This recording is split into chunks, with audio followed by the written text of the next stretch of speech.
Hello guys, म चाहिँ तपाईँहरूको साथी ऋषभ अधिकारी। म चाहिँ आज कहाँ गयो त यस्तो ठाउँमा हेर्न सक्नुहुन्छ, बाइकमा घुम्दै साथीहरूसँग। यो चाहिँ मेरो बसन्ती। ल गाइजहरू हेलो गरिदेऊ। आशिष टु अस्ते अस्ते बाइक लिएर उठ्नु हो जाइ यो V2 Oh my god! Wow! आज त जानला थियौँ हामी नेपालगञ्ज, साथी र म। मेरो चाहिँ लाइसेन्सको फर्म लिन थियो, साथीको चाहिँ होटलको सामान लिन थियो, त्यही भएर गइरहेको थियौँ हामी नेपालगञ्ज। यत्तिकैमा हामी गफ गर्दा गर्दै अहिले हामी गणेश चोक पनि पुगिहाल्यौँ। के हेर्न सक्नुहुन्छ, हामी चाहिँ अब दुईजना एउटा बाइकमा थियौँ, अरू दुईजना पनि थिए अर्को बाइकमा, साथी र अर्को तिनी पनि साथी नै हुन्। हुन त हेर्नु न, ठ्याक्क हामी कण्टकपुर पुगेको यस्तरी कुकुर आइदियो कि धन्न बाल बच्यौँ है हामी चाहिँ। अब बाइक चलाउने बेला चाहिँ अलि तपाईँहरू पनि हेर्नु होला। अनि अर्को कुरा हेर्नु त, यो इभी गाडी यस्तो पेलेर आउँछन् नि। ये सब क्या देखना पड़ रहा है?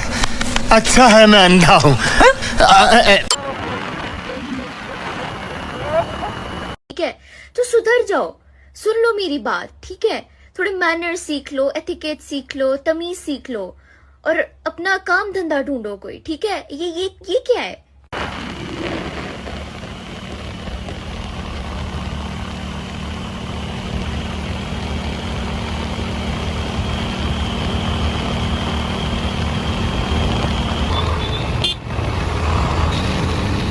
मरना तेरे को डर नहीं लगता?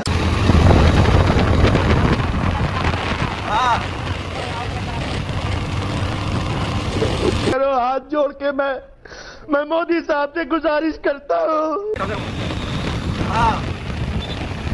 ओ भाई, मारो मुझे, मारो मारो मुझे, मारो नहीं, ये मजाक हो रहा है। एक सेकंड यार, मजाक हो रहा है।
सुरज दादाको घर जाने बाटोको लोकेसन चाहिँ यो है साथीहरू, किनकि अब सुरज दादाको बिहे आउनु लाग्छ, पार्टी खाना आउनु होला।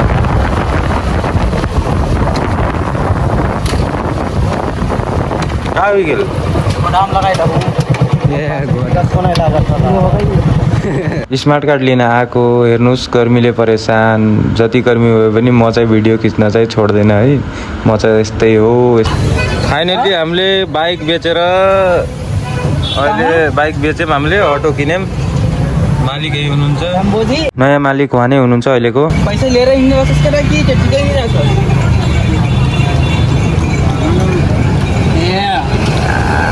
ल ठिक छ त, म यहाँ त नेपालगञ्ज छु। वाह क्या सीन है, वाह क्या सीन है। ओके गाइज, आजको लागि यति नै। लाइक, कमेन्ट, सेयर, सब्सक्राइब चाहिँ गर्न चाहिँ नबिर्सिनु। हस् त, नमस्ते साथीहरू।